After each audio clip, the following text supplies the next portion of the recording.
Salamat dito ha. Pangako ko sa'yo, babawi ako kapag nasa abroad na ako. Alam mo naman lahat gagawin ko para sa'yo. Basta magsabi ka lang kung ano pang kailangan mo ah. Nahihiya na nga ako sa'yo eh. Imbis na ako yung nagbibigay sa'yo, ikaw pa itong laging tumutulong sa akin. Ano ka ba? Natural lang yun sa magkasintahan ang nagdadamayan. Tsaka, di ba babawi ka naman sa akin? Oo naman, ikaw ang unang makakatikim ng sahod ko oras na nakaalis na ako. Sana nga makaalis ka na sa lalong madaling panahon. Sigurado na yun. Ayos na lahat ng papeles ko eh. Nakausap ko na rin yung magiging employer ko. Alam mo ba, mukhang mabait naman. Talaga? Mabuti naman kung ganun. Medyo kinakabahan kasi ako para sa'yo eh. Marami kasi ako hindi magagandang naririnig sa mga nagiging amo sa Saudi. Sa mga kasambay lang naman madalas na meron napapabalitang inaabuso ng mga amo eh. Sa pabrika naman ng tela ako magtatrabaho. Basta kapag nandun ka na, huwag mo kong kalilimutan tawagan ha. Oo naman. Eh kailan kayang alis mo? Ay, malalaman pa sa 1 linggo. Ticket na lang kasi ang kulang ko eh. Nalulungkot ako na aalis ka na. Pero alam ko naman na para din to sa atin. Oo naman. Gusto ko kasi bago tayo magsama, meron na tayong sariling bahay. Tapos bibili tayo ng pwesto sa talipapa para hindi ka na naglalako ng banana queue kahit sa katanghali ang tapat. Pero bago yon, kailangan muna natin maibalik ang perang ginastos mo sa paglalakad ng mga papeles mo. Ayoko kasing may bahay at pwesto nga tayo. May utang naman tayo. Ah, oo. Yun muna pala ang uunahin natin. Sorry mahal nakalimutan ko. Okay lang yun, mahal. Naiintindihan ko naman. Alam mo ba ang lagi ko sinasabi sa mga kaibigan at pamilya ko?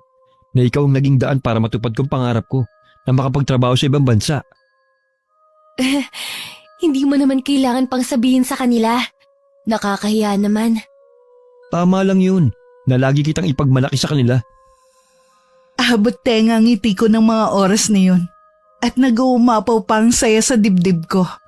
Dahil sa wakas malapit nang umalis si Harold. Nagbunga na rin ang pagsasakripisyo ko para matulungan ang nobyo ko. May 1 taon pa lang kami magnobyo ni Harold. Anak siya ng isang tricycle driver sa lugar namin. 7 sila magkakapatid at siya ang panganay.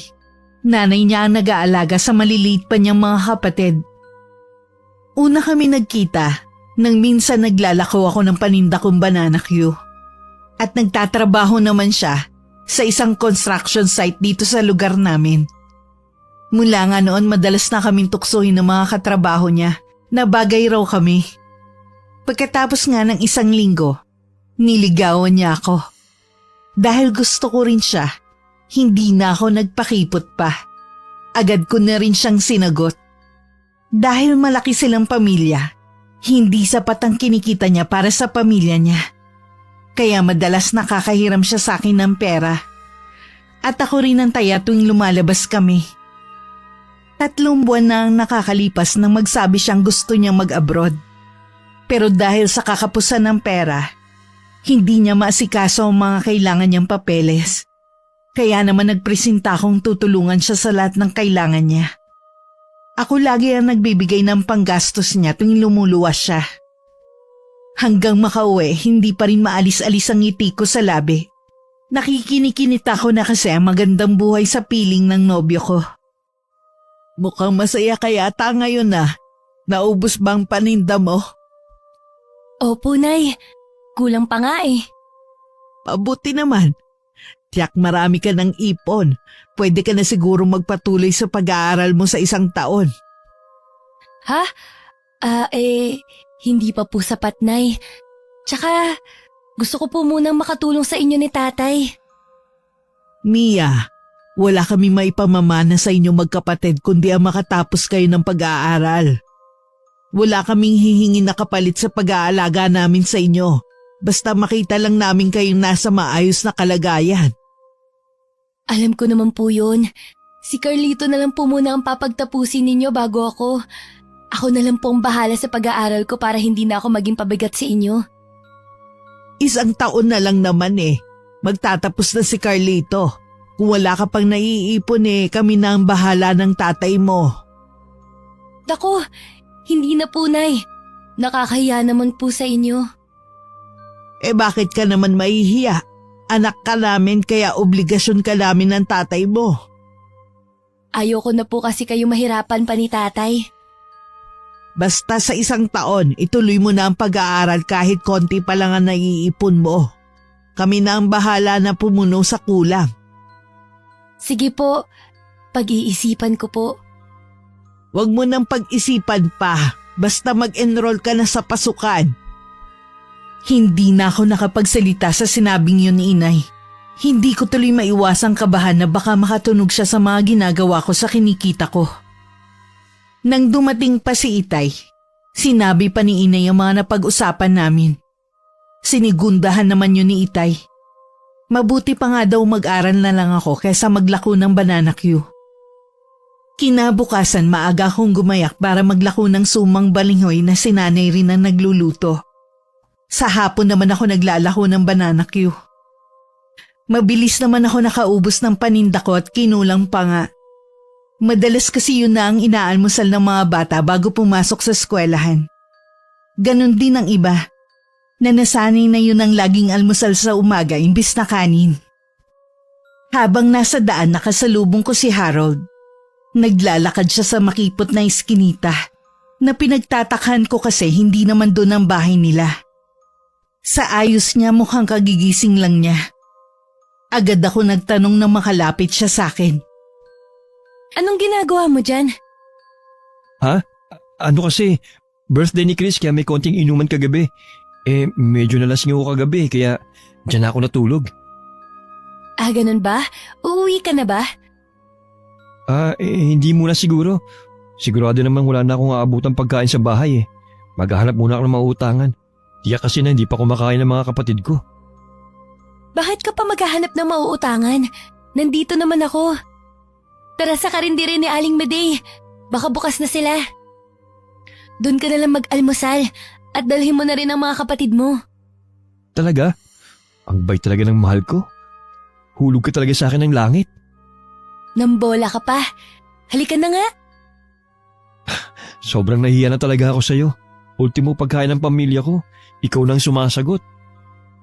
Huwag ka nang mahiya. Utang mo naman yun sa akin eh. Di ba babayaran mo naman ako kapag nakaalis ka na?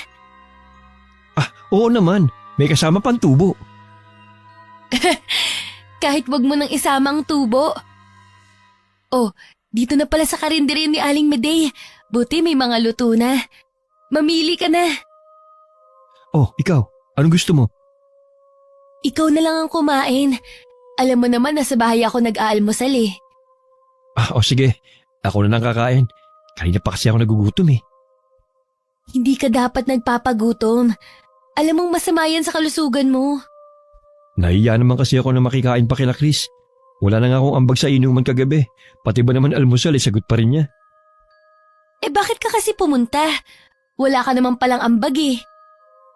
Ayoko nga sana kaso mapilit eh. Siya na daw ang bala sa alak at pulutan namin. Tsaka baka daw yun na ang huli namin pagsasama na magkakaibigan. Sinabi ko kasi na malapit na akong umalis eh. Sa totoo lang, parang ayoko nang dumating ang araw na yun. Baka kasi mamatay ako sa lungkot kapag umalis ka na. Alam mo naman na para sa atin din yun, di ba?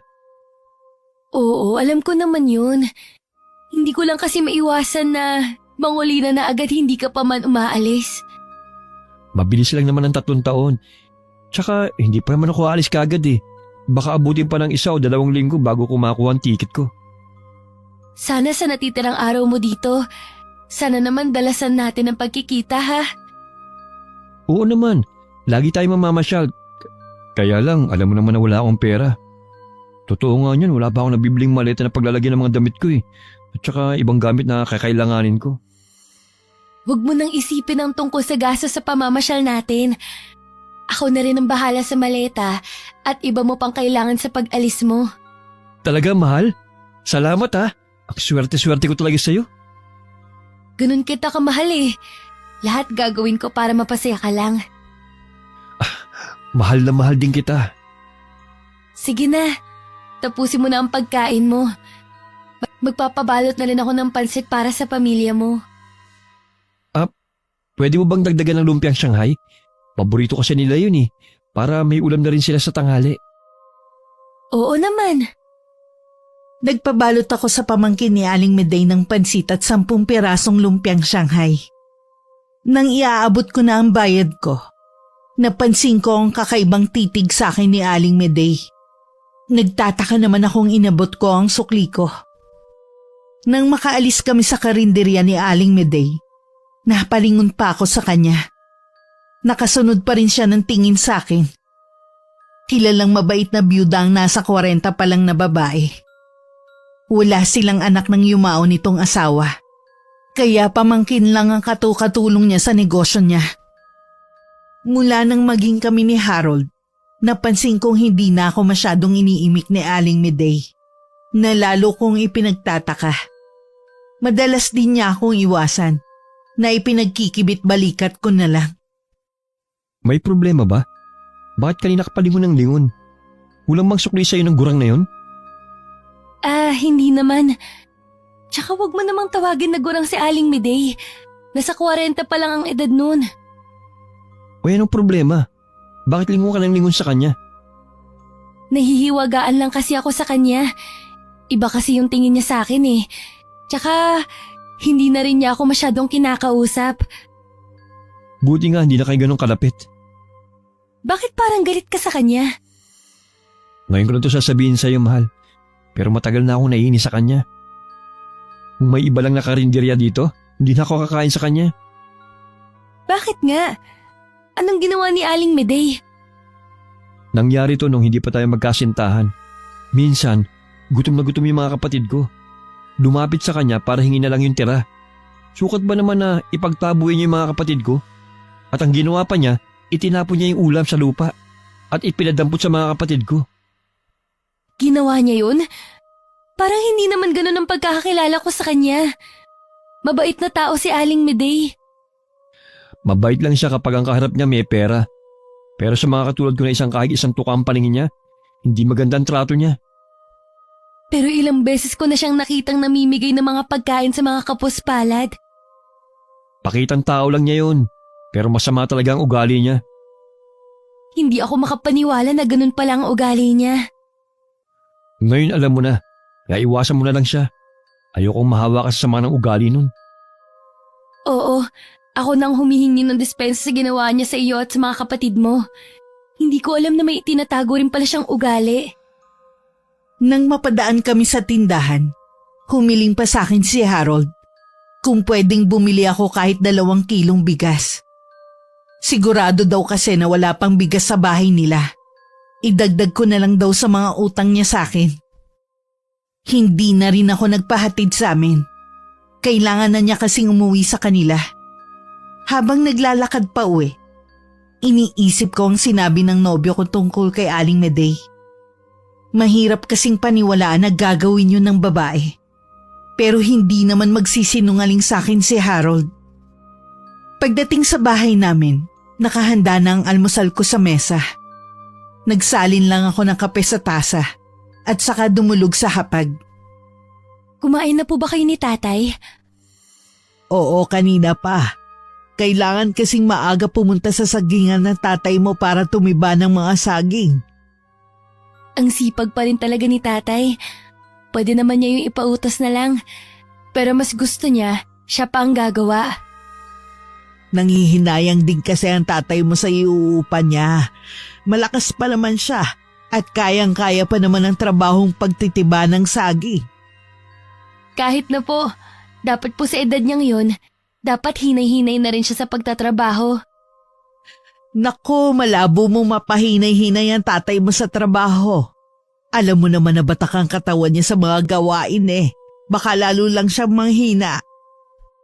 Nang hindi na ako sumagot, itinuloy na lang ni inay ang pagbabalat ng saging. Nalulutuin naman niyang bananak yung mamayang hapon. Habang panaka-naka kong sinusulyapan si inay sa pagbabalat ng saging na saba, hindi ko maiwasan na makonsensya. Dahil sa ginagawa kong pagsisinungaling, naisip ko na lang na ibabalik din ni Harold ang lahat ng hiniram niyang pera Oras na makaalis na siya. Pagkatapos kong kumain, tinulungan ko na rin si nanay sa pagbabalat ng saging. Noong bandang alauna na, naghanda na ako para ilako naman ang banana Q na niluto ni inay. Mabuti na lang 3:00 pa lang naubos na ang paninda ko. Kumuha pa ulit ako ng paninda at sa liwasan ko naman inilako. Nung pauwi na ako, nakasalubong ko si Aling Medey. Umiwas ako ng daan ngunit tumarang naman siya sa harapan ko. Pwede ba kitang makausap, Mia? Nagmamadali po kasi ako eh. Kahit ilang minuto lang sana mapagbigyan mo ko. Importante lang ang sasabihin ko. Sige po. Tungkol po ba saan ang sasabihin niyo? Tungkol to kay Harold, sa nobyo mo. Ano pong tungkol sa kanya? Layuan mo siya, Mia. Wala siyang magandang maidudulot sa'yo. Bata ka pa't maganda. Marami ka pang makikilala na masigit sa kanya. Yan lang po bang sasabihin niyo sa akin kaya niyo ako gustong kausapin? Mia, alam ko na bilog ng lalaking yun ang ulo mo. Pero hindi pa huli ang lahat para layuan mo siya. Ginagamit ka lang niya. Ginagatasan ka lang ng lalaking yun. Tama na! Sino ka para siraan ng ganyan ng nobyo ko? Naiinggit ka ba sa akin? Ha? Hindi, kaibigan kita, Mia.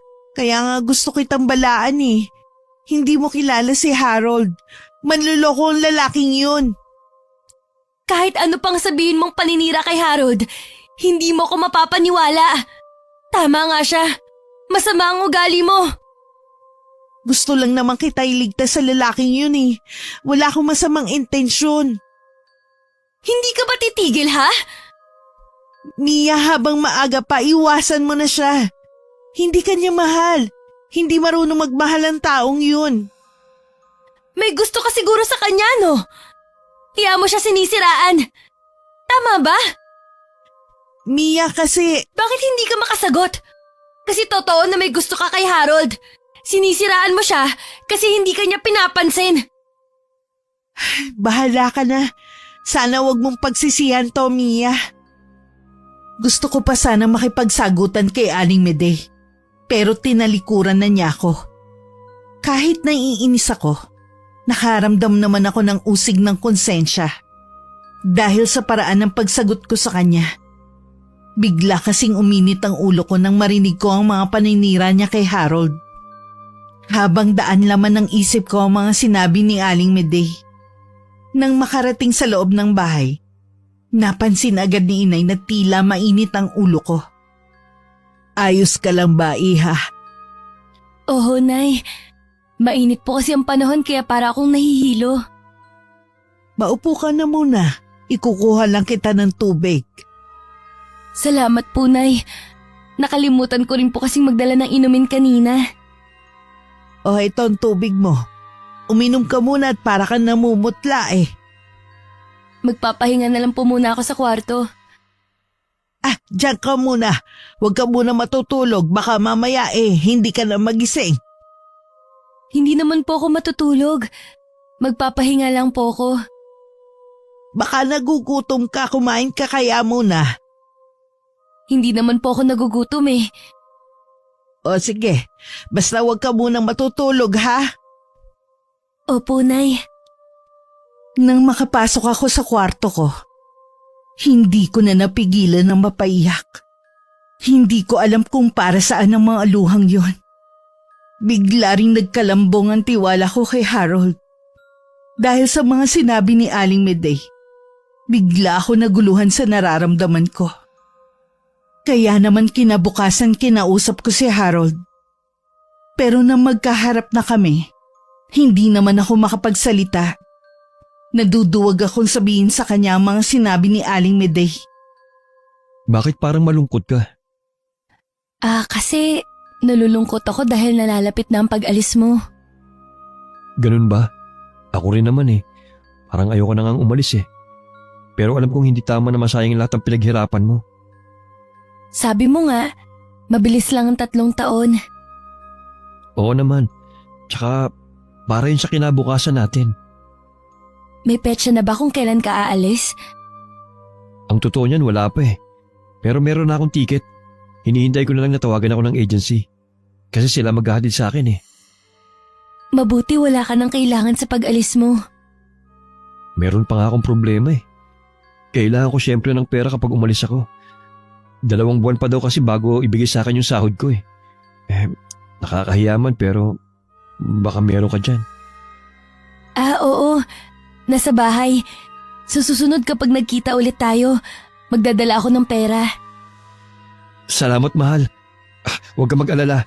Ang unang sahod ko, sa'yo ko muna ipapadala. Hindi naman ako nagmamadali eh. Tsaka ang pera ko, pera mo na rin. Siya nga pala. Gusto ko sanang ipakilala ka sa mga magulang ko at mga kapatid ko. Matagal na kasi nilang tinatanong kung sinong nobya ko eh. Talaga? Ipapakilala mo na ako sa pamilya mo? Oo naman. Gusto ko na ipakilala ka sa kanila bago man lang ako umalis. Sobrang saya ko ng mga sandaling yun. Dahil sa plano niyang pagpapakilala sa akin sa pamilya niya, tuluyan nang naalis ang anumang agam-agam sa puso ko. Pagdating nga sa kanilang bahay, kita ko na agad ang kahirapan ng kanilang buhay.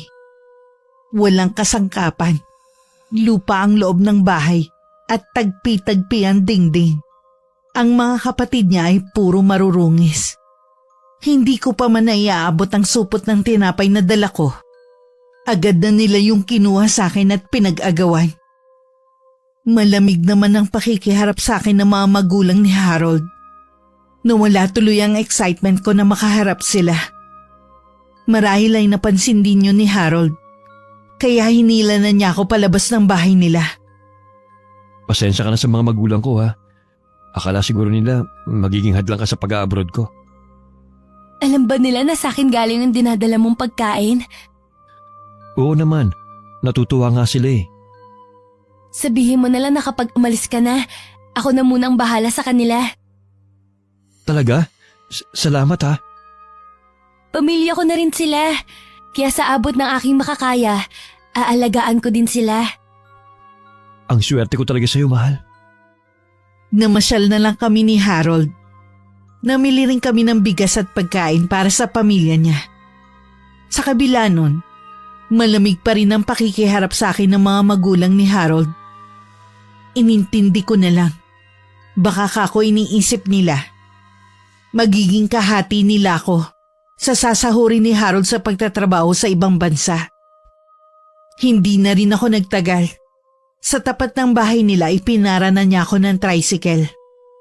Bago ko sumakay, ipinaalala pa niya ang perang kakailanganin niya.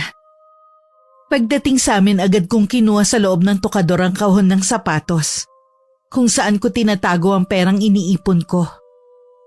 Nang bilangin ko yun kasama ng mga barya, nasa 20,000 na lang yun.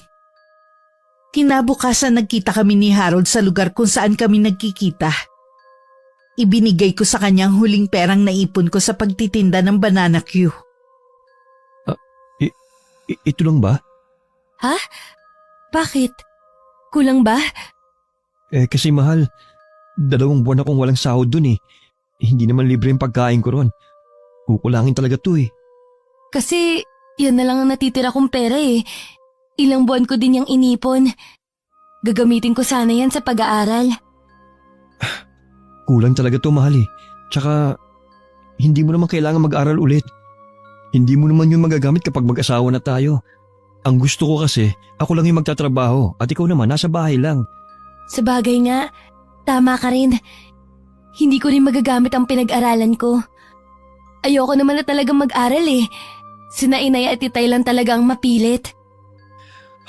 Paano kaya to? Problemado pa ako kung saan ako hihiram. Wala ka bang mahiraman sa mga kaibigan mo?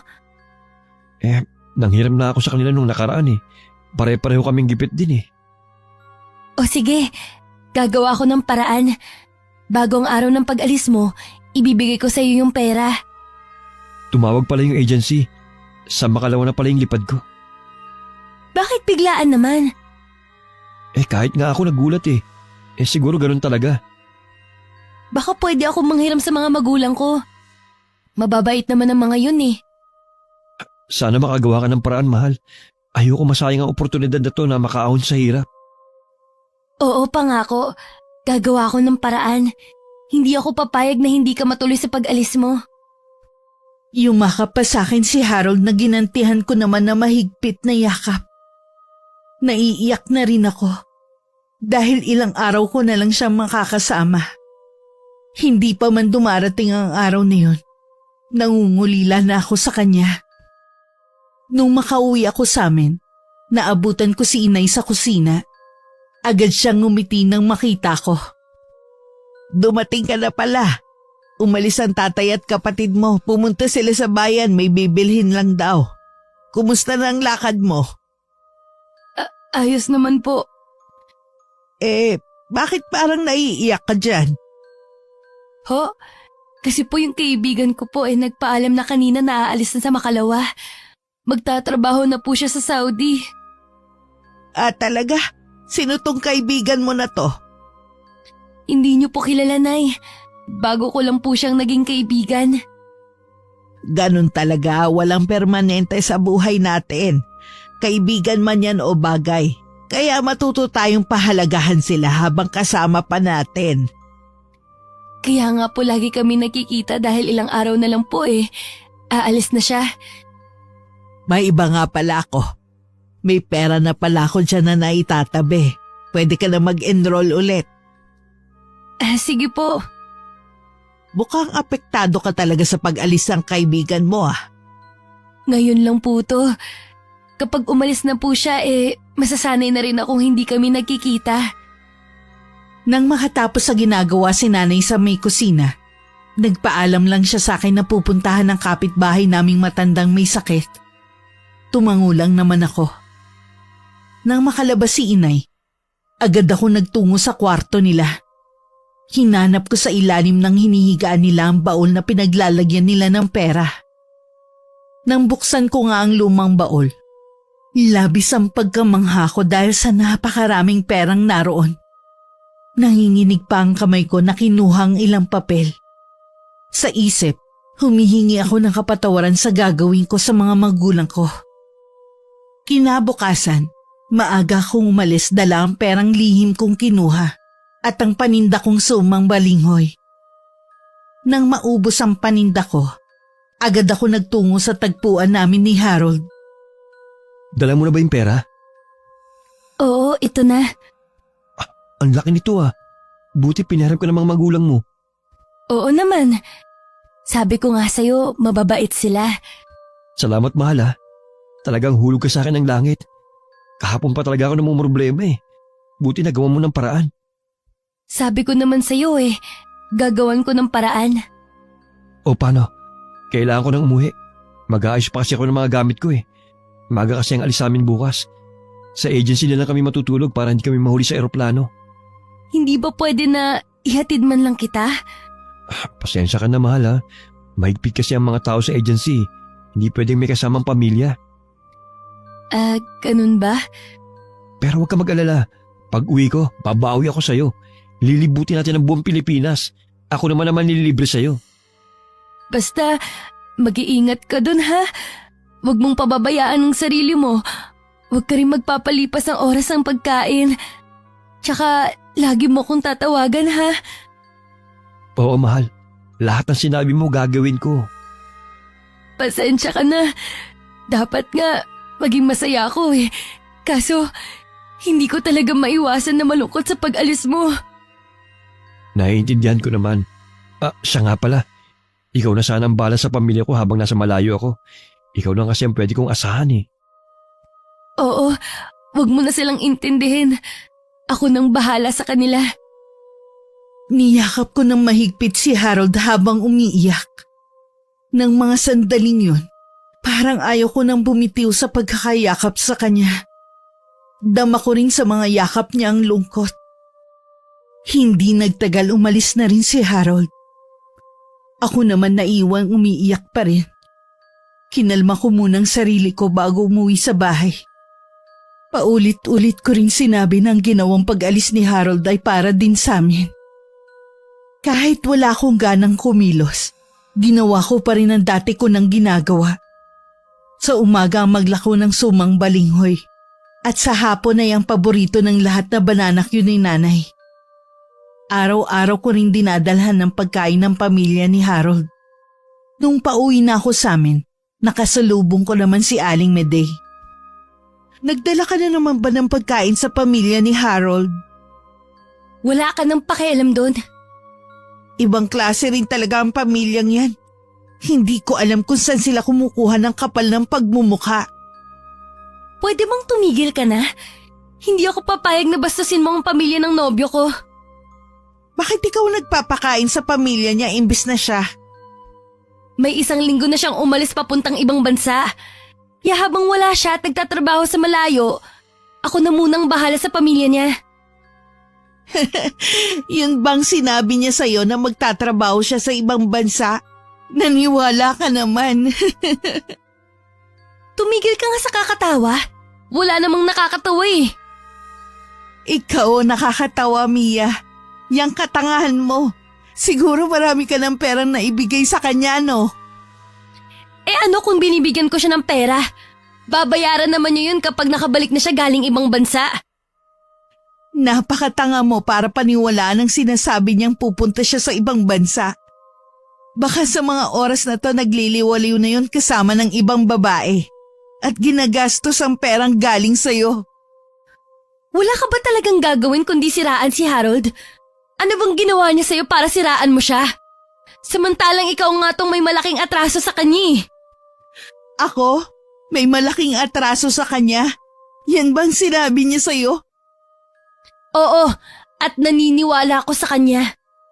Hindi ko akalain na mas tanga ka pa pala sa inaasahan ko. Walang gamot sa katangahan. Kaya bakit ba ako nag-aaksaya ng oras sa'yo?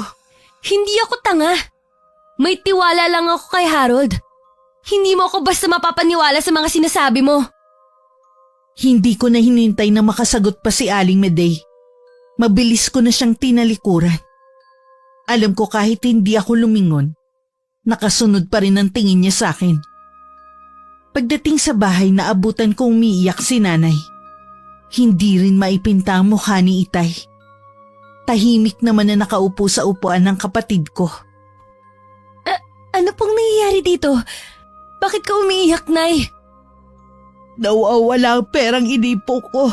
Wala man lang itinira magnanakaw. Gagamitin pa naman yun sa graduation ng kapatid mo at sa pag-aaral mo. Sigurado po ba kayo? Baka naman po kung saan nyo lang nailagay. Hinalugog na namin ng tatay at kapatid mo ang buong bahay. Wala talaga. Sigurado kung pinasok tayo. Ano po bang nawala sa atin? Yung pera ko lang na naitatabi. Baka yung pera mo baka nadali rin, tignan mo. Opo, Nay. Titingnan ko po ngayon. Kabado akong pumasok sa kwarto ko. Nagkunwari akong may tinitingnan.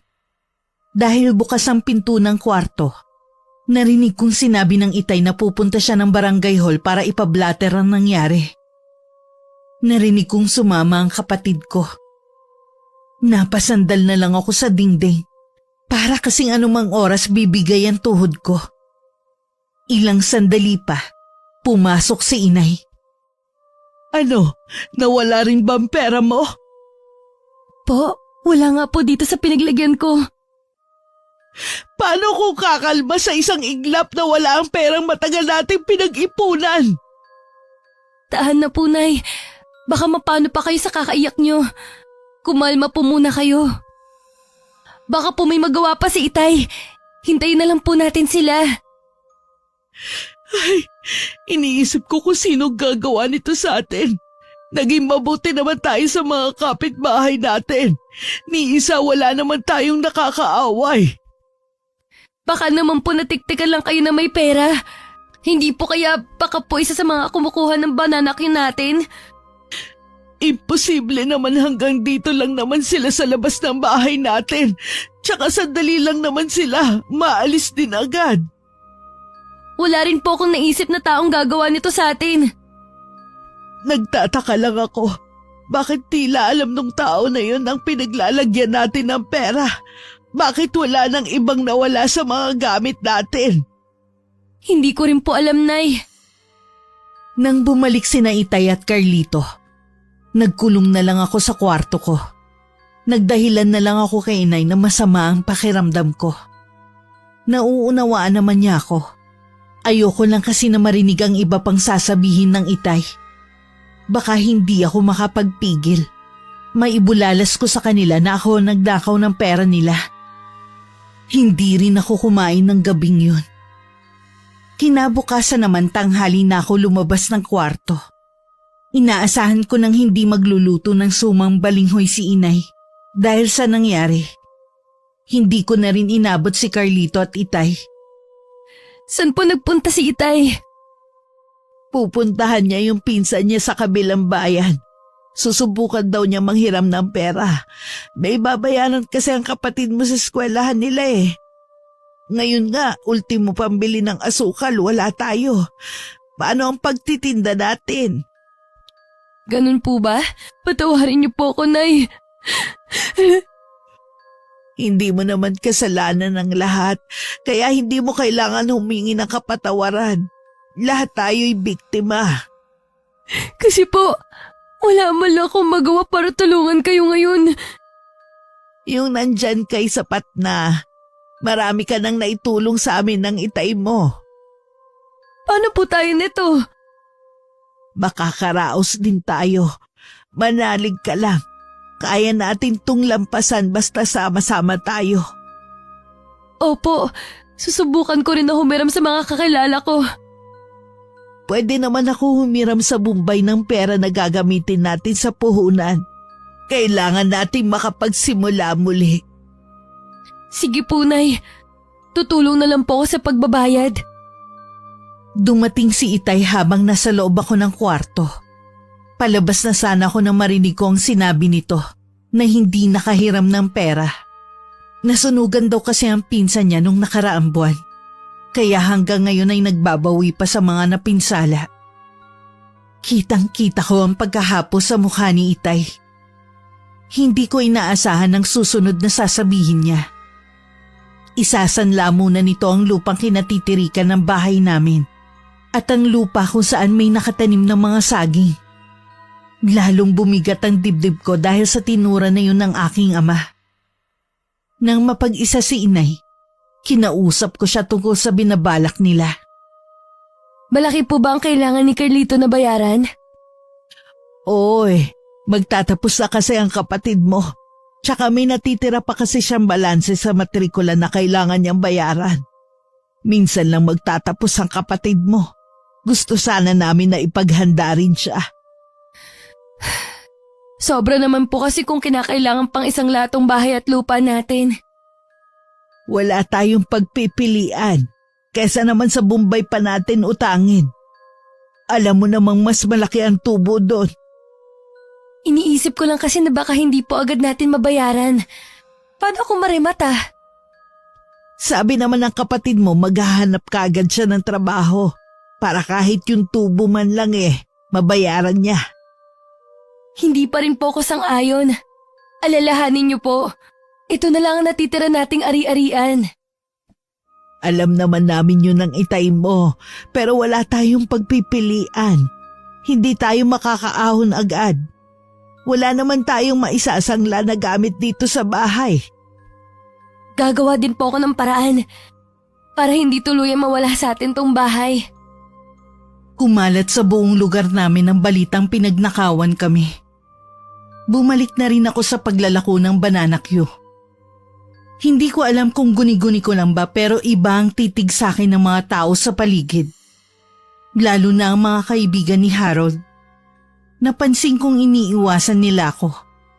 Hindi tulad noon na bumabati at ngumingiti pa sa akin. Minsan nakasalubong ko si Aling Medey. Kung noong una pilit siyang nakikipag-usap sa akin, ngayon naman ay umiiwas na siya. Lalo pang sumama ang araw ko nang wala pa sa kalahati ang naibenta kong banana Q. Hindi ko alam kung inaalat lang ba ako ng araw na yun o sadyang karma ko na yun. Bago umuwi dumaan muna ako sa bahay ng pamilya ni Harold. Halos 1 buwan na kasi nang umalis ito. Pero ni isang tawag ay wala pa ako natatanggap mula sa kanya. Nang makita ko ng mga magulang ni Harold, biglang pumasok ang mga yun sa loob ng bahay at nagsara ng pinto at bintana. Hanggang ngayon pala, hindi pa rin nila ako lubusang natatanggap. Umuwi na lang ako sa amin. Oh, hindi naubos ang paninda mo? Ang dami pa nito ah. Ewan ko po, bakit walang bumibili sa akin ngayon? Dapat nga po mabili kasi ilang araw ako hindi naglako. Hayaan mo na, bukas ka na lang bumawi. Kung sa kabilang baryo kaya ako maglako, Malayong lalakarin mo papunta doon. Kung sasakay ka naman, mahal ang pamasahe. Baka doon lang mapunta ang kikitain mo. tiyagain ko na lang po na lakarin. Kaya ko naman po eh. O sige, pero sa ibang araw na. Kapag bukas matumal pa rin, tsaka ka na maglako sa kabilang baryo. Oo, si tatay po pala. Umuwi kanina habang nagtitiba ng saging. Masama daw ang pakiramdam niya. Ilang araw ko na nga napapansin na balisa siya at tila may iniindang sakit. Ayaw naman niya magpadala sa doktor. Ipapahinga na lang daw niya. Baka kailangan lang po niya ng pahinga. Hayaan na lang po natin siya. Si Carlito po pala. Nagpaalam na may pupuntahan lang sila magkakabarkada. Nagagawa pa niya talagang gumala kasama ng mga kaibigan. Samantalang ganito na nga ang sitwasyon natin. Hindi naman gala ang ginawa ng kapatid mo eh. Naghahanap sila ng pwedeng pagkakitaan habang hindi pa sila nakakapagtapos. Naniwala naman kayo sa kanya. Bakit naman hindi? Nag-aalala ka ba na hindi matuloy ang pag-aaral mo? Kaya ka nagagalit sa kapatid mo? Hindi po, Nay. Kahit nga po hindi na ako makapag-aral, ayos lang naman po. Kayo lang naman kasi ang mapilit eh. Huwag kang mag-alala. Sisikapin namin ang itay mo na makaipon para ikaw naman ang papag-aralin namin sa susunod. Bahala po kayo, Nay. Hindi na ako nakatiis na hindi puntahan ang bahay ng mga kaibigan ni Harold. Tinanong ko sila kung may balita ba sila sa nobyo ko. Iisa ang kanilang mga sagot. Wala silang alam. Sa kabila ng mga sagot nila, ramdam kong meron silang itinatago sa akin. Sunod ko namang pinuntahan ang bahay ni na Harold. Naabutan ko ang ina niya na nagwawali sa labas. Akma sanang papasok ito sa loob ng bahay nang makita ko nang pigilan ko siya sa braso.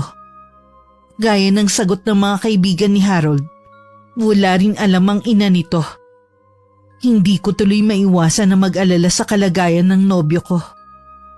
Unang pumasok sa isip ko na baka hindi maganda ang kumpanyang napuntahan nito. Baka masungit ang amo nito at hindi siya pinapayagan na gumamit ng telepono. Pag-uwi ko, hindi pa man ako nakakapasok sa bahay. Nilapitan na agad ako ng kapitbahay namin para ibalita na isinugod ang itay sa ospital. Hindi pa nakakatapos magsalita ang kapitbahay naming Ale. Tinalikuran ko na siya at pinara ang tricycle na dumaan. Pakiramdam ko habang sakay ako ng tricycle. Napakabagal ng oras. Wala rin akong tigil sa pagdarasal sa isip ko. Pagdating sa ospital, naabutan ko si Carlito na nagbabayad na. Kamusta ang itay? Maayos na siya. Uuwi na rin maya-maya. Baka kailangan pa siyang masuri ng husto bago pa uwiin. Okay na nga daw sabi ng doktor na tumingin kay tatay. Tsaka kung magtatagal pa rito, saan naman tayo kukuha ng pera? Ngayon nga lang, magkano nang binayaran ko? Bakit kasi dito niyo dinala si tatay? Nataranta kasi kami ni nanay eh. Basta alam namin, kailangan na matignan ng doktor ang itay. Nasaan ang itay? Pabalik na rin ako. Sumambay ka na. Wala akong imik na sumunod sa kapatid ko. May kakaiba ako nararamdaman ng mga oras na yon. Hindi ko alam kung naiinis lang siya dahil wala ako nang dalhin nila si Itay. O may iba pang dahilan. Kakaiba kasi ang titig niya sa akin. Pagdating sa isang kwarto, nakaupo ng Itay. Agad ko siyang kinumusta. Maayos na ang lagay ng tatay mo. Mababa lang ang dugo niya at matinding pagod na rin kaya siya nawalan ng malay kanina. Mabuti naman po kung ganun. Pasensya na po kayo kung wala ako kanina. Saan ka nga pala nagpunta?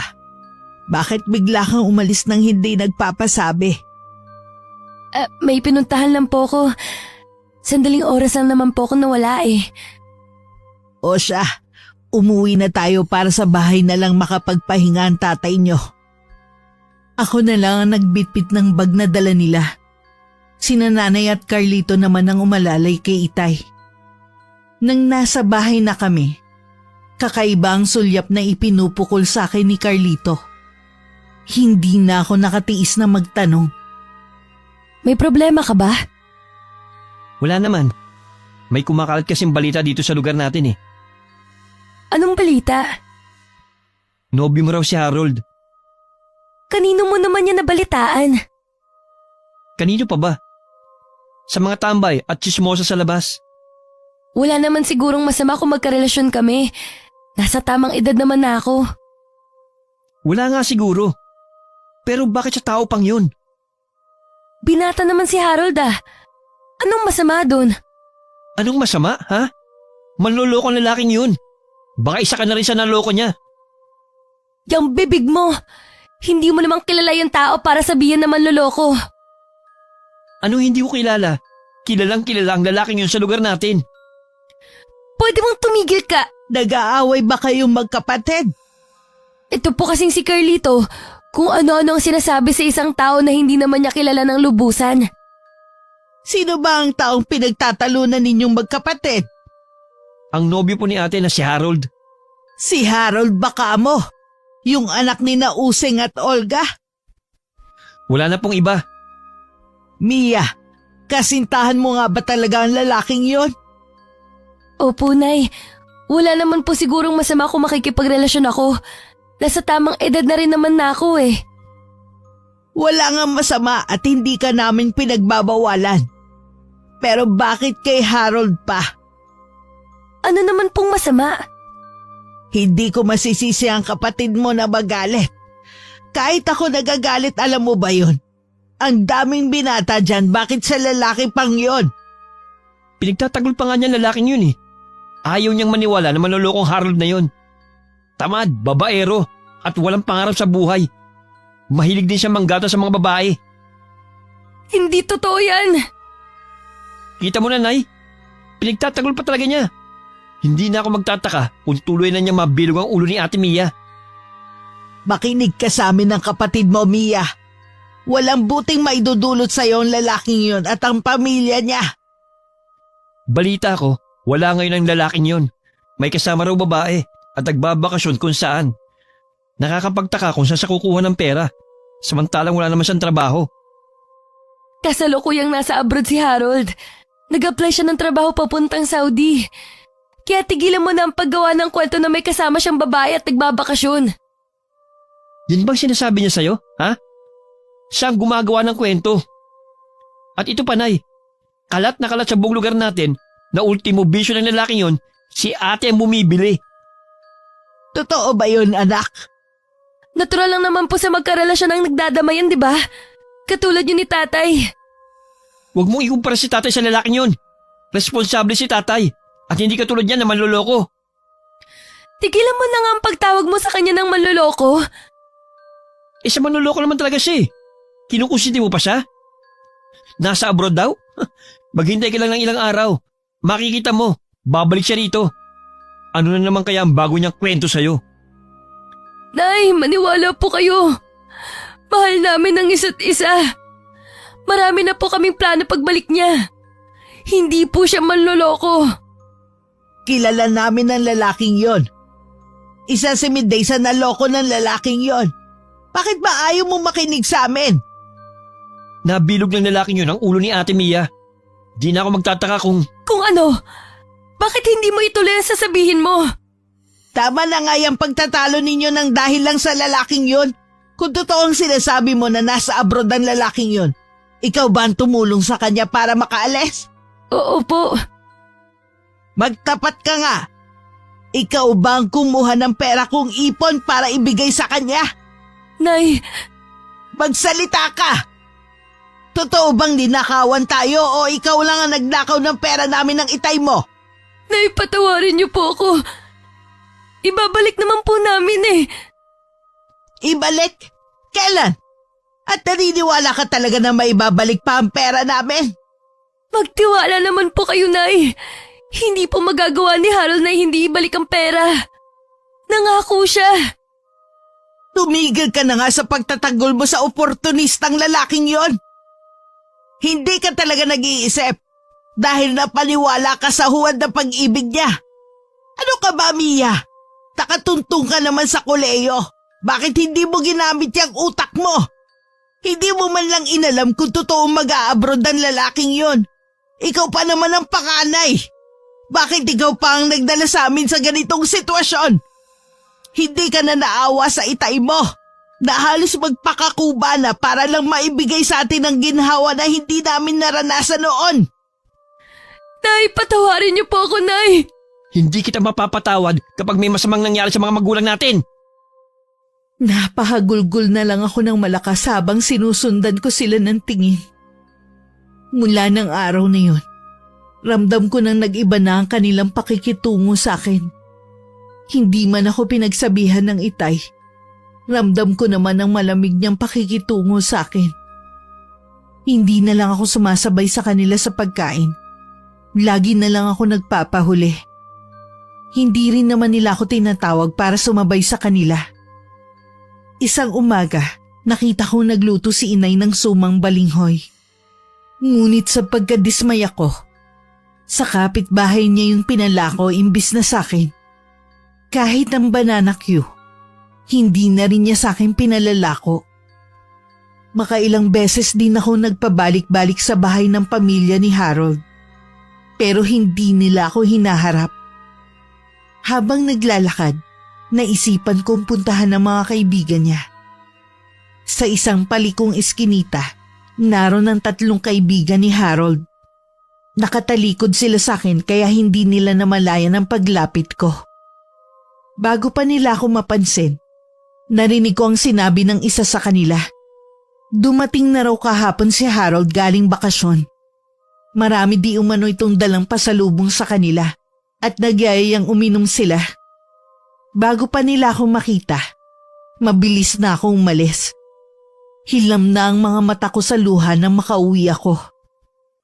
Sa kabila ng nalaman ko, umaasa pa rin ako na baka isang masamang biro lang ang lahat ng yun. Nung hapon ding yun, pinuntahan ko ang bahay ng isa niyang kaibigan.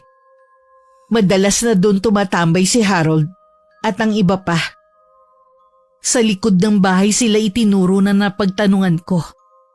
Sa bilog na mesa, nakapaikot ang 4 na kalalakihan at isang babae na halos kita na ang kaluluwa sa suot. Kabilang na dun si Harold. Nakayakap pa sa kanya ang babae at masayang nagtatawanan. Isang kaibigan ni Harold ang nakapansin sa akin. Nang lumingon sa akin si Harold, para siyang ibinabad sa suka sa sobrang pamumutla.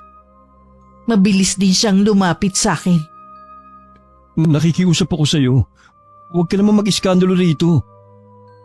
Kailan ka pa dumating galing sa abroad? Mabuti pa doon tayo mag-usap. Huwag dito. Ayoko. Dito lang tayo mag-usap para marinig din ng babaeng yan at ng mga kaibigan mo ang sasabihin ko. Mia, nakikiusap ako. Totoo bang galing ka sa bakasyon kasama ng babaeng yan? Alam ba niya na pera ko at pera ng mga magulang ko ang ginastos niyo, ha? Hayaan mo ko magpaliwanag. Totoo naman na mag-a-abroad ako eh. Hindi nga lang natuloy nung nakaraan kasi nagka-aberya sa biyahe. Huwag ka nang gumawa ng bagong kasinungalingan. Hindi na yan bebenta sa akin. Ibalik mo na lang ang pera ko. Ibabalik ko naman sa iyo eh. Bigyan mo lang ako ng ilang araw. Ibig sabihin inubos yun ng babaeng niya ng pera ko? Hindi mo man lang ako pinasalubungan sa sarili kong pera? Mia, huwag ka naman sana maniwala sa mga nadidinig mo sa ibang tao. Hindi kita niloko. Gusto mo pang mandamay ng ibang tao? Ang kapal na mukha mo! Tama nga ang pamilya ko. Isa kang oportunista. Kayo, ng buong pamilya mo.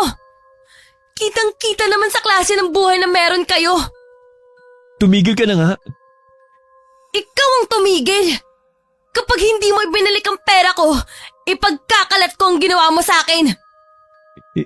Hindi mo gagawin yan. Magkakasubukan tayo ngayon. Isang malakas na sampal ang ibinigay ko sa kanya. Narinig ko pa ang malakas na pagsinghap ng babaeng kasama nila. Nang isa-isa kong tingnan ng mga kaibigan niya, lahat sila hindi makatingin ng diretso sa akin. Kahit ang babae tumungo ng tingnan ko ng masama. Akmang lalapit at hahawakan ako ni Harold nang pumiksi ako. Kulang na lang patayin ko siya sa tingin para mabuwal na siya sa harapan ko. Kuyom na kuyom ang kamao ko at parang gusto kong manakit. Huminga na lang ako para kahit papano gumaan ang pakiramdam ko. Tsaka ako umalis sa lugar na yon. Habang palayo, hindi ko na napigilan ng umiyak. Hindi ko akalaing makakasalubong ko si Aling Medey. Iiwas sana ako pero tinawag niya ako. Namalayan ko na lang na nasa bahay na niya ako. Siguro alam mo na. Oo. Ang tanga-tanga ko. Tama ka nang sabihan mo na tanga ako. Tama si inay na sabihin niyang tanga ako.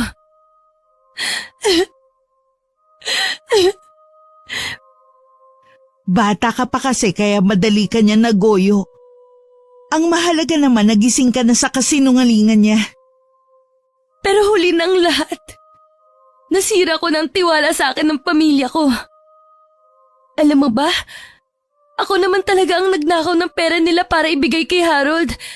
Hindi naman totoo na nilooban kami eh. Yun din ang hinala ko noon, pero hindi kita huhusgahan. Nagmahal ka rin tulad ko. Pinagdaanan ko rin yan. Ginawa rin ni Harold sa'yo ang ginawa niya sa akin? Oo, kaya sobra akong nag-alala sa'yo noon. Binalaan pa niya ako na huwag mangingialam, pero hindi ko matiis. Kaibigan na kasi ang turing ko sa'yo sa kabila ng agwat ng edad natin. Nagawa pa kitang awayin nun. Sorry ha. Wala yun sa akin. Hindi naman ako totoong galit sa'yo noon. Hindi ko alam kung paano pa ako uuwi sa pamilya ko nito. Ipinagtanggol ko pa naman siya sa pamilya ko. Kaya sila tuluyan nagalit sa akin. Mabait ang mga magulang at kapatid mo. Siguradong patatawarin ka rin nila. Gusto kong gumante sa ginawa sa akin ng Harold na yun. Para wala na rin siyang mabiktima na ibang babae. Huwag mo ilagay ang paghihiganti sa kamay mo. Pwede mo naman iuutos yan. Paano? Sa tindi ng galit ko, pumayag ako sa gusto ni Aling Medey na ipakulam si Harold. Sinabi niyang palamigin muna namin ang sitwasyon para hindi ako paghinalaan ng pamilya at mga kaibigan nito na may kinalaman ako ron. Oras na bigla itong magkasakit. Gabi na ako nakauwi ng bahay. Nadatnan ko ang mga magulang ko at kapatid na naghihintay sa akin. Nagulat pa ako nang niyakap ako ni inay. Kanina pa kami nag-aalala sa iyo, anak. Akala namin kung saan ka na nagpunta. Nandun lang po ako kina Aling Medey. Nag-usap lang po kami. May nakapagsabi kasi sa amin na dumating na daw si Harold. Sinugod mo nga ba ang lalaking yon? Oo, Nay. Nakumpirma ko po na totoong lahat ng sinabi niyo. Ang tanga-tanga ko para maniwala sa kanya. Yan lang naman ang hinihintay namin ng matauhan ka. Pero ang laki na po na perwisyong nagawa ko sa inyo. Mapapatawad mo pa kaya ako? Oo naman, pera lang yun. Ang importante hindi ka tuluyan na pariwara ng dahil sa lalaking yon. Babawi po ko sa inyo. Babayaran ko po ang kinuha kong pera. Patawarin niyo po ako, Itay. Carlito, Matagal ka na namin pinatawad, ate. Gusto lang namin na matauhan ka. Kasi mahal ka namin. salamat Carlito. Mahal ko rin kayo. Lumapit sa amin si Itay at niyakap niya kami. Walang pagsidla ng kaligayahan ko ng mga oras na yon. Nawala na rin ang isang bagay na nagpapabigat sa dibdib ko. Noon ko lang napagtanto na napakaswerte ko sa pagkakaroon ng mabait at mapagmahal na pamilya. Sinabi ko kay inay na balak ko magtrabaho sa abroad para matubos ko ang bahay at lupa namin na nakasanla. Yun lang kako ang paraan para mabawasan ang kasalanan ko sa kanila. Gusto ko rin makalimutan ang masalimuot na pangyayaring yun sa buhay ko. Habang naghihintay ako sa pag-alis ko, naglalako pa rin ako ng banana cue sa hapon. Madalas ko rin makita si Harold pero hindi ko nalang pinapansin. Kailangan ko kasing ipakita na hindi na ako apektado sa kanya. Tama yan para hindi ka mapaghinalaan ng ibang tao. May nakausap na ako na gagawa ng kulam sa kanya. Mabuti naman, hindi na ako makapaghintay na makita siyang naghihirap. Isang usika na mula pa sa malayong lugar ang nakausap ko. Sa pamamagitan lang ng salita niya, maaari na niyang mapinsala ang taong gusto nating paghigantihan. Litrato at pangalan lang ang kailangan niya. Kailan ka pupunta sa kanya? Bukas ng hapon. Gusto kong sumama. Wag na, hintayin mo na lang ang resulta. Kailangan din natin mag-ingat. Yun na ang huli naming pag-uusap tungkol kay Harold. Madalas pa rin kami magkita at mag-usap sa kanyang karinderya. Minsan kararating ko lang sa paglalako ng banana cue, dumating naman ang kapatid ko. At merong ibinalita sa amin na labis na nagpasaya sa akin. Hindi ko nga nakilala si Harold eh. Para siyang tumanda at sobrang payat. Para siyang may sakit. Yun na siguro ang karma niya sa lahat ng panlulokong ginawa niya. Nakita mo na bang itsura niya, ate? Matagal ko na siyang hindi nakikita.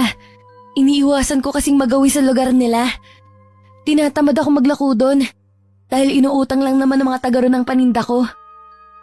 Balita ko rin. Iniwan na rin siya ng nobya niya. Sino ba naman tatagal sa lalaking yun? Lalo na sa itsura niya ngayon, sino pa bang magkakagusto sa kanya? Huwag na nga ninyong pag-usapan ng taong yon. Hayaan nyo na lang siya. Tama ang inay. Isa na lang siyang masamang nakaraan. Sinasara ko ang kabanata ng buhay ko na nagpaloko sa kanya. Sa nakikita ko, nakalimutan mo na nga siya. Mga ganong klase ng tao, madaling kalimutan. Muli ako naglako ng banana cue. Dala ng kuryosidad, gumawi ako sa lugar kung saan nakatira si Harold. Wala na talaga ako nararamdaman sa kanya. Kung meron man, puro galit na lang. Hindi naman nagtagal na mataan ko siya na naglalakad ng dahan-dahan sa di kalayuan. Halos butot balat na lang ito. Gaya ng sinabi ng kapatid ko, tumanda ito dahil sa itsura. Nang makita niya ako, nagmamadali siyang lumapit sa akin. Mia? Bibili ka ba? Ha? Gusto ko sana kaso wala akong perang dala eh. Kailan ka ba nagkapera? Di ba laging wala?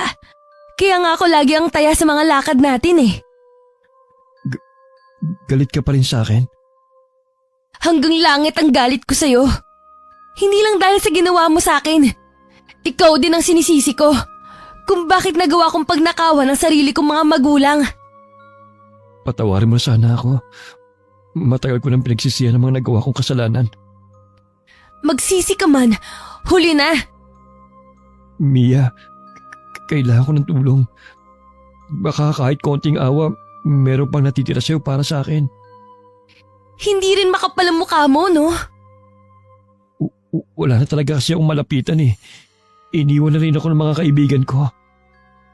Mabuti naranasan mo kung paano iwan sa ere. Mia, Huwag kang lumapit. Baka mahawa pa ako ng sakit na dumapo sa'yo. Ito na ang pinakamasayang sandali ko. ang makita kang naghihirap. Hindi ko na pinansin ang pagtawag sa akin ni Harold. Tuloy-tuloy lang ako naglakad palayo. Abot tenga rin ang pagkakangiti ko. Natuwa pa ako nang maubos agad ang paninda ko. Dumaan muna ako sa karinderya ni Aling Medey para makipagkwentuhan sa kanya sandali. Mabuti na lamang walang kumakain ng mga sandaling yon. Kaya malaya naming pinagkwentuhan si Harold. Galing nga siya rito nung isang araw humihingi ng pagkain. Gutom na daw siya. Binigyan mo ba siya? Eh di yung tira-tira ng mga customer na kumain dito, yun ang ibinigay ko sa kanya. Nakukulangan pa ako. Gusto ko sana mas matinding paghihirap pa ang mangyari sa kanya. Pero ayoko siyang mamatay. Para habang buhay kong nakikita ang nangyayari sa kanya. Pwede ko naman sabihin yung sa usikan na kumukulam sa kanya. Salamat sa'yo. Dahil sa'yo, natupad ang nais kong paghihigante. Masaya pa kami nagkwentuhan ni Aling Medey. Binago na nga lang namin ang aming pinag-uusapan. Napunta yun sa balak kong pagtatrabaho sa abroad. Muli namang bumalik sa usikan si Aling Medey kinabukasan din. Para sabihing mas matinding kulam pa ang ibigay kay Harold. Walang pagdadalawang isip naman na sumunod dito sa kanya. Samantalang sa bahay ni na Harold, namimilipid naman siya sa matinding sakit ng tiyan. Tinatawag niya ang kanyang mga magulang pero abala ang mga yun sa pakikipagkwentuhan sa mga kapitbahay. Ang mga kapatid naman niya ay walang pakialam sa kanya. Kahit nakikita nang namimilipit na siya sa matinding sakit. Napasukan naman siya ng kanyang ina sa ganong sitwasyon. Agad na humingi ito ng tulong sa mga kapitbahay. Isang magtatawas ang gumamot kay Harold. Hinala nito kinukulam ang binata. Wala naman maisip ang kanyang pamilya sa kung sino ang maaaring gumawa nun sa kanilang anak. Nang bumuti-buti na ang pakiramdam ni Harold, nagtungo siya sa karinderya ni Aling Medey. Anong ginagawa mo rito? Tulungan mo ko. Hirap na ako sa kalagayan ko. Kailangan mo ba ulit ng pagkain? Wala pa kasing tira-tirang pagkain eh. Konti pa lang ang kumain sa araw na to. Hindi yun ang kailangan ko. Dalhin mo ko sa manggagamot. Bakit hindi ka magpasama sa mga magulang mo? Bakit sa ibang tao ka pa lumalapit? Wala kasi silang alam kung paano ako matutulungan eh. Pasensya ka na wala rin ako may tutulong sa'yo. Marami akong ginagawa rito sa karinderya ko. Nagmamakaawa ako sa iyo. Kapag gumaling ako, pangako lahat ng gusto mo gagawin ko. Mas tahimik ang buhay ko nung mawala ka. Kaya wag mo nang bilugin ulit ang ulo ko. Hindi ka ba naaawa sa akin? Sa amin ba ni Mia naawa ka noon? O kahit sa ibang babaeng pinaasa mo at niloko? Matagal ko nang pinagsisihan ang bagay na yun. Mabuti pa umalis ka na. Tignan mo yung itsura mo. Hindi ka yata naliligo. Baka mamaya matakot pa sa'yo ang mga customer ko. Medey. Huwag ka na nga magpaawa dahil walang maaawa sa'yo. Huwag mo na rin palang guguluhin si Mia. Paalis na siya para tuparin ang pangarap niya. Ano ka mo? Magtatrabaho na siya sa ibang bansa. Malayo mararating ng batang yon, hindi katulad mo. Habang buhay ka nalang mabubulok sa lugar na to. Isang linggo bago ko umalis, natanaw ko si Harold sa harapan ng bahay namin. Tingin ko sa kanya, nawawala sa tamang katinuan. Nang makita siya ng kapatid ko, lumabas ito para paalisin siya. Nakita ko pa kung paano pagtulakan ng kapatid ko ang dati kong nobyo. Ano bang ginagawa ng lalaking yan dito? Hindi ko nga po alam eh. Grabe pala talagang nangyari sa kanya, no? Mas matindi pa sa karma ang dinadanas niya ngayon. Nakakaawa ang kalagayan niya ngayon. Sinabi niyo pa po, magsilbi na sanang aral yan sa kanya at sa iba pang katulad niya. Hay, sana naman bumuti na ang lagay niya. Sa kabila ng ginawa niya, hangad ko pa rin na umayos ang kalagayan niya. Kawawa din kasi. Pasensya na, Nay. Pero ni Katiting, wala na akong nararamdaman na awa sa kanya. Talagang matigas na ang puso mo ngayon. Tama lang po, para wala nang magtangkang manloko sa akin. Hindi naman lahat katulad ni Harold. Nakita niyo bang lalaking yun? Oo, buti na paalis mo. Nakikipagmatigasan pa nga eh. Hindi raw siya aalis hanggang di ka nakakausap. Ano naman kaya ang kailangan niya? Gusto raw niyang humingi ng kapatawaran. Munti ko na nga mabigwasan kanina eh. Naalala ko lang yung balat niya. Nakakadiri. Tinubuan ng mga bukol. At ang amoy niya grabe. Buwan na yata hindi naliligo eh. Tsak na hindi na yun babalik. Kapag bumalik pa, buhusan mo ng malamig na tubig. Hindi lang yun ang gagawin ko sa kanya. Oras na bumalik pa siya rito sa atin. Nagtawanan pa kaming magkapatid. Samantalang naiiling naman sa amin si inay. Bakas din sa kanya na hindi siya natutuwa sa ginagawa naming pagtatawa. Pinagkibit balikat ko na lang kung hindi man nagustuhan ni inay ang ginagawa namin. Nang sumunod na araw, nakita ko na naman si Harold sa tapat ng bahay namin. Ang labis ko pang ikinagulat ay ang pagbibigay ng pagkain at tubig ni inay rito. Salamat po, Aling Elvie. Ang bait niyo po pala. Tama nga sinabi sa akin noon ni Mia. Sa kabila ng ginawa mo sa anak ko, hindi ko hinangad na magkaganyan ka. Parusa na po to sa akin. Tinanggap ko lang po nangyari sa akin. Bakit hindi mo subukan na magpatingin sa albularyo? Baka kasi kulam ang dahilan kung bakit nasa ganyan kang kalagayan. Sabi nga po nila. Pero wala naman po akong kilalang albularyo eh. Tsaka baka po hindi rin ako mapagaling. Huwag kang mawawalan ng pag-asa. Lagi ka lang magdasal sa may kapal at humingi ka sa kanya ng kapatawaran. Isang araw pakikinggan ka rin niya. Maraming salamat po, Aling Elvie, sa pagpapalakas niyo ng loob ko. Isa na lang pong hinihiling ko. Ang mapatawad ako ni Mia sa nagawa ko. Hindi ko kasi saklaw ang damdamin ng anak ko. Ipaubayan na lang natin sa panahon kung kailan kanya mapapatawad. O sige na, kumain ka na.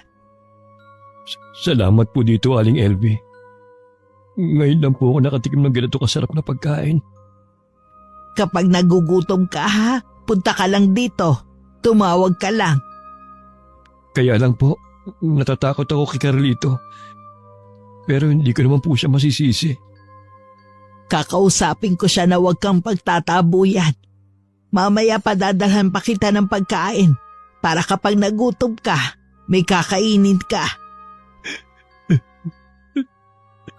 Salamat po. Hindi ko na malayan na tumutulo na pala ang luha ko sa mga mata ko. Habang nakikinig ako sa pinag-uusapan ng aking ina at ni Harold. Bago pa nila ako mamalayan, umalis na ako sa kinatatayuan ko. Mula nga nun madalas ko nang makita si Harold sa labas ng bahay namin. Lagi siyang pinapakain ng inay. Nung hapon pagkatapos pakainin ng inay si Harold, pumasok siya na parang naiiyak. Nagtaka naman ako sa reaksyon niya. Bakit po, Nay? May problema ba kayo? Sa nakikita ko kasi kay Harold, malala nang lagay niya. Baka hindi na siya magtagal pa. Paano niyo po nasabi yan? Sa obserbasyon ko lang, mahina na kasi siyang kumain. Tapos parang nagpapaalam na siya. Nasaan na po siya? Uuwi daw siya sa kanila para magpaalam na sa mga magulang at mga kapatid niya. Nay, paano po kaya natin siya matutulungan? Hindi ko rin alam. Nang mismong oras na yun, umalis ako ng bahay para puntahan si Aling Medey. Umiiyak ako sa harapan niya. Nabawi na ang kulam kay Harold. Bakit parang lumambot ang puso mo? Hindi ako likas na masama. Nadala lang ako ng matinding galit sa kanya. Pero yung ginawa natin, Sobra-sobra at hindi na makatarungan. Ay, naisip ko nga rin yan. Nakita ko na rin kasi na nagsisisi talaga siya sa ginawa niya. Kung ang Diyos nga nagpapatawad, tayo pa kaya? Bigyan natin siya ng isa pang pagkakataon. Oo, Mia. Pupuntahan ko ang usikan. Ipapabawi ko sa kanya ang kulam. Salamat, Aling Miday. Kasama ako ni Aling Miday nang puntahan namin ang bahay ng usikan. Agad naman itong binawi ang kulam. Sinabihan pa kami nito na sa bawat desisyon na gustong makapanakit ng kapwa, 1,000 beses dapat pakaisipin. Dahil may mga pagkakataon daw na hindi na ito mababawi kahit kailan. Natuloy din ang pag-alis ko. 3 taon din ako nagtrabaho sa ibang bansa. Nabawi ko rin ang bahay at lupang naisanla ng dahil sa akin. Nang makauwi ako, isang masamang balita ang gumulat sa akin. 1 taon na raw patay si Aling Miday. Nagkasakit ito na malubha hanggang bawian na ng buhay. Wala na rin akong balita kay Harold at sa pamilya nito. Sabi umuwi daw ito kasama ang buong pamilya sa probinsya para magbagong buhay. Sabi ng aking ina, himala daw na gumaling ito at bumalik pa nga sa kanya para magpasalamat sa mga kabutihan niya rito. Sa kasalukuyan nag-iisip pa rin ako kung babalik pa ako sa ibang bansa para magtrabaho o mananatili na lang dito kasama ang pamilya ko. Tumatanda na rin kasi sina itay at inay. Gusto ko rin sila makasama pa ng mahabang panahon. Kung gusto mo ulit bumalik ng ibang bansa, hindi ka namin pipigilan ng itay mo. Ayaw namin maging hadlang sa pangarap mo. Gusto ko rin po kayong makasama. Kaya nagdesisyon po akong mamalagi na rito sa atin. Total naman po may ipon na rin ako. Salamat anak. At kami ang pinili mo. Siyempre naman po, walang mahalaga sa akin kundi kayong pamilya ko. Sa ngayon bumili ako ng pwesto sa Talipapa para hindi na naglalako ang mga tindera namin. Masasabi ko mapalad akong magkaroon ng mabuting pamilya at natuto sa mga pagkakamali sa buhay. At higit sa lahat mas nangibabaw sa puso ko ang kabutihan at nagawang magpatawad. Wakas. Salamat dito ha.